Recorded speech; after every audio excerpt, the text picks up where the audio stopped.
Well, hey everybody, it's me, Jermaine, and I'm back with another episode of The Simple Truth. And today's episode of The Simple Truth, I want to pose a question to my viewing audience. And it's simply this. Why is there so much hatred in the world that we live in today?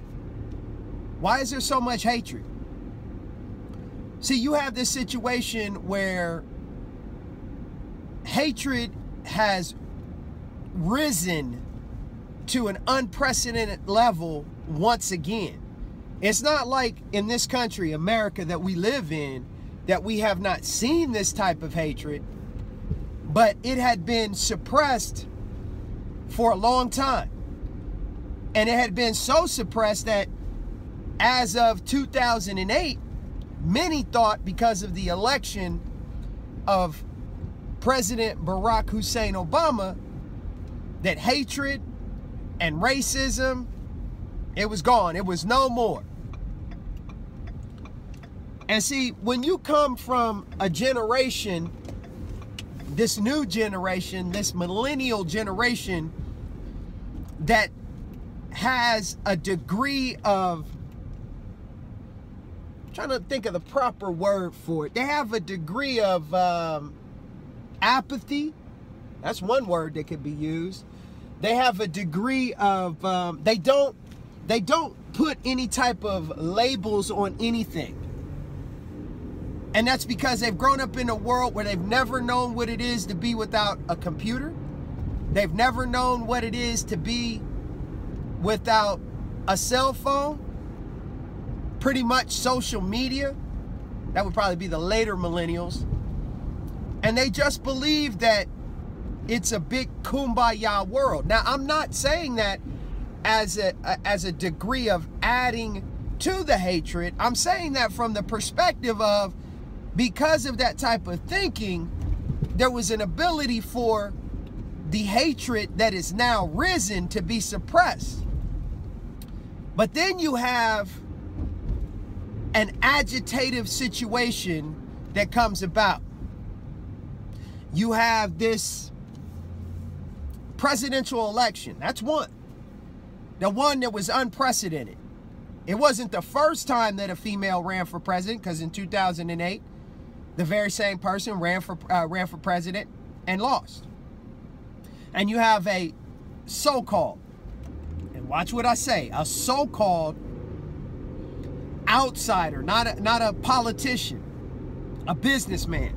And the reason why I say so-called, and I will not digress too far, but the reason why I say so-called is because now that that very person has been elected, we're starting to see the same old things start to happen. But hey, we got to give them a chance and see what happens.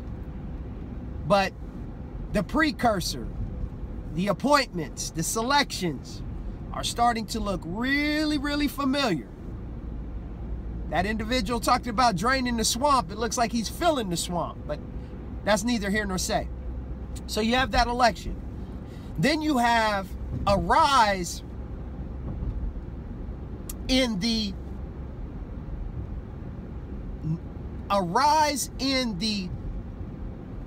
viewing, because of social media, because people carry a a cell phone that has the ability to be able to broadcast something just almost instantaneously, now that it can be seen, it's not that it was never known that in the community of color that things were going on when it came to police brutality and even needless murders.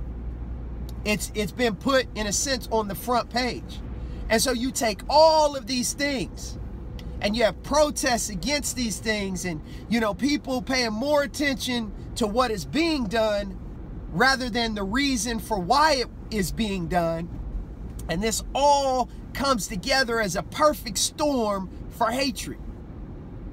See, the simple truth of the whole matter is hatred is not going to accomplish anything.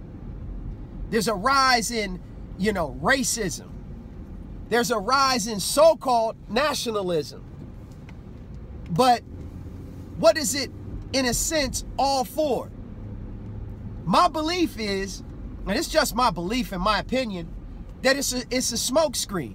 It's yet another diversion to get us off track of what's really going on, to put the focus and the light of what needs to be viewed, addressed, and a solution needs to be brought forth so that everything can continue to operate on the status quo.